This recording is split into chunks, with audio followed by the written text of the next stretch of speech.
जो कि अमरूद का गुआवा का प्लांट है, इसके अंदर हमने इसको ऐड कर देना है। तो धीरे धीरे आपने इस तरह से उठा के मिट्टी के चारों तरफ से इसको इस तरह से आपने डालते जाना है। दोस्तों अस्सलाम वालेकुम दोस्तों, welcome to my organic plants garden. दोस्तों यहाँ पे ये मेरे पास एक अमरूद का पौधा है, छोटा पौधा है, और ये हमारे यहाँ पे एक प्लास्टिक के गमले में लगा हुआ एक छोटी सी बाल्टी है। तो दोस्तों आज मैं आपको बताऊंगा इस वीडियो में कि आपने इसको कौन सी ऐसी ऑर्गेनिक फर्टिलाइज़र ऐड करनी है जिससे इसकी जो है वो ग्रोथ जो है वो प्रमोट हो सके और ये जो है वो मज़ीद बड़ा हो सके। तो आज मैं आपको फुली ऑर्गेनिक जो है वो खाद के बारे में बताऊँगा। ज़ीरो ख़र्चा खाद है, कोई उसका जो है वो ज़्यादा एक्सपेंसिव नहीं है और ना ही वो आपको किसी बाज़ार से ख़रीदने की ज़रूरत है। तो दोस्तों शुरू से ही आप अमरूद के पौधे को जब अच्छी वाली फर्टिलाइज़र देंगे तो क्या होगा कि उसकी जो ग्रोथ है वो बहुत बेहतरीन चलेगी और आपका अमरूद का पौधा जो है इस तरह से लश ग्रीन जो है वो दिखने को मिलेगा और इसके पत्तियों का साइज़ भी बढ़ेगा और साथ में जो इसका स्टेम है वो भी धीरे धीरे जो है वो ऊपर की तरफ जाएगा और इसके नीचे जो जड़ों का जो बॉल है वो भी फैलेगा। तो आपको ऐसी कौन सी फर्टिलाइज़र ऐड करनी है आज की इस वीडियो में आपको बताऊंगा। अगर आप हमारे चैनल पे नए हैं तो आप भाई के चैनल को सब्सक्राइब कर दें और साथ में बेल आइकन के बटन को भी प्रेस कर दें ताकि गार्डनिंग से रिलेटेड जो भी वीडियो अपलोड हो उसका जो ऑप्शन है वो आप तक पहुंच सके। तो दोस्तों ये छोटा पौधा आपको शुरू में ही आपको अच्छी फर्टिलाइज़र ऐड करनी होती है। जब तक आप इसको अच्छी फर्टिलाइज़र नहीं देंगे, जब तक आप इसकी मिट्टी को न्यूट्रिएंट्स रिच नहीं बनाएंगे, इसको ताकतवर नहीं बनाएंगे, तब तक जो है दोस्तों आप जो है इससे उम्मीद नहीं रख सकते ये बड़ा होगा। बहुत सारे दोस्त ऐसे होते हैं जो लगा तो देते हैं लेकिन उनकी जो है वो परवाह नहीं करते पौधों की, ख़ास तौर पे जो इस तरह के जो फलदार पौधे होते हैं, हमारे फ्रूटिंग वाले पौधे होते हैं और आगे जाकर ये बड़े बड़े जो है वो पेड़ बनेंगे।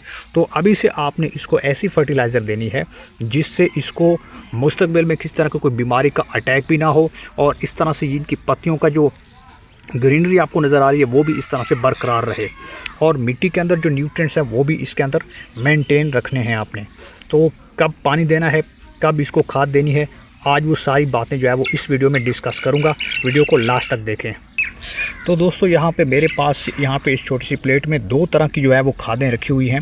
एक जो है यहाँ पे लीफ कंपोस्ट है, बिल्कुल काली वाली खाद है, और यहाँ पे दूसरी एक खाद है जो वर्मी कंपोस्ट है, जो केचुए बनाते हैं इसको, और बीच में यहाँ पे थोड़ी सी जो है वो ये भी एक ऑर्गेनिक फर्टिलाइज़र का काम करती है। ये है वुड आश, यानी कि जो लकड़ी की राख होती है, इसका बहुत ही ज़्यादा फ़ायदा होता है पौधे की ग्रोथ में और साथ में जो है एंटी फंगल का काम भी करती है। पौधे को जो है वो मिट्टी के अंदर किसी तरह का जो है फंगल जो है वो नहीं लगता। अगर फंगस लग गई, फंगल ग्रोथ हो गई तो फिर क्या होगा कि धीरे धीरे पौधा आपका ख़राब होना शुरू हो जाता है। तो ऐसे में आपको क्या करना है कि पौधे को बचाना है।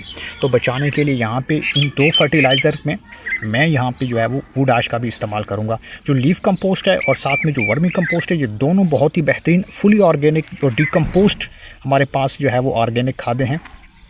क्योंकि मुझे जो है इन दो खादों को इस्तेमाल जो है मैं करता रहता हूँ पौधों में, गार्डन में, लेकिन ये मुझे जो है वो किसी बाज़ार से ख़रीदने की ज़रूरत नहीं होती क्योंकि बाज़ार वाली खादें जो है वो महंगी होती हैं, वो हम अफोर्ड नहीं कर सकते दोस्तों।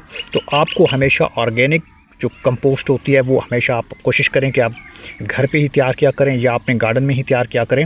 आप इस तरह की नेचुरल फर्टिलाइज़र जब ऐड करेंगे तो इनका जो बेनिफिट होता है वो बहुत ज़्यादा देर तक जो है वो पौधों की मिट्टी में रहता है और पौधे जो है वो ग्रोथ जो है अपनी जारी रखे हुए होते हैं। अगर आप केमिकल फर्टिलाइज़र की तरफ जाएंगे तो फिर दोस्तों उसका जो है फ़ौरी रद्द-ए-अमल तो सामने आएगा लेकिन पौधे के लिए वो ज़्यादा बेहतर नहीं होता, यानी कि ज़्यादा देर पा नहीं होता। तो मयारी और इस तरह की जो आला क्वालिटी और नेचुरल फर्टिलाइज़र हैं उनका इस्तेमाल किया करें। क्योंकि मैं बाज़ार से नहीं ख़रीदता बल्कि मैं जो है वो अपने गार्डन में ही मैंने जो बेड इंस्टॉल किए हुए हैं उन्हीं से मैं ये खाद जो है वो लेता रहता हूँ। तो दोस्तों ये दोनों खादें जो है वो कमाल की खादें होती हैं। ये हमारे हैवी फीडर जो भी पौधे होते हैं उनमें आप मिट्टी में जब ऐड करते हैं तो उनका बहुत ही ज़्यादा आपको न्यूट्रिएंट्स प्रोवाइड करते हैं और इनके अंदर कैल्शियम, फास्फोरस और मैग्नीशियम, आयरन, जिंक और कापर जैसी जो है वो बेहतरीन माइक्रो और मैक्रो न्यूट्रिएंट जो है वो इसमें पाए जाते हैं। यानी कि वर्मी कंपोस्ट के अंदर और साथ में ये जो लीफ कंपोस्ट है और साथ में जो वर्मी कंपोस्ट है, इन दोनों के अंदर ये दोनों नेचुरल फर्टिलाइज़र्स हैं। इनका इस्तेमाल आप एक बार ही कर देंगे तो आपके पौधे जो है वो अपना रिज़ल्ट देना शुरू कर देंगे। और ख़ास तौर पे इन दोनों खादों का रिज़ल्ट जो है आप इन पत्तियों के ऊपर आपको मिलेगा। पत्तियाँ बिल्कुल ग्रीन हो जाएंगी और उनसे पता चलेगा कि पौधा जो है वो अपनी डेवलपमेंट की तरफ गामज़न हो रहा है। तो दोस्तों इन दोनों को यहाँ पे सबसे पहले कर देते हैं मिक्स। साथ में ये लकड़ी की राख भी मिक्स कर दें। लकड़ी की राख को मैंने इसलिए यहाँ पे ऐड किया है ताकि ये जो है किसी तरह का कोई अगर फंगल अटैक होता है तो वो ना हो सके, उससे ये अवॉइड करेगा पौधे को। तो अच्छी तरीके से आपने इसको मिक्स कर देना दोनों को। दोस्तों हमेशा सस्ती और मयारी खादों का इस्तेमाल किया करें।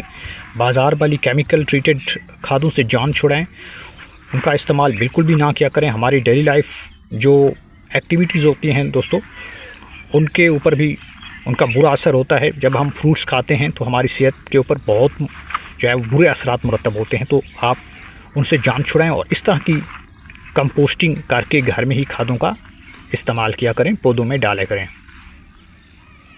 तो यहाँ अच्छी तरह से इन दोनों फर्टिलाइज़र्स को, हमने लीफ कंपोस्ट को और वर्मी कंपोस्ट को यहाँ पे दोनों को जो है वो अच्छी तरह से मिक्स कर दिया है। अब हमने अप्लाई करना है अपने इस गमले में, जो कि अमरूद का गुआवा का प्लांट है, इसके अंदर हमने इसको ऐड कर देना है। तो धीरे धीरे आपने इस तरह से उठा के मिट्टी के चारों तरफ से इसको इस तरह से आपने डालते जाना है दोस्तों।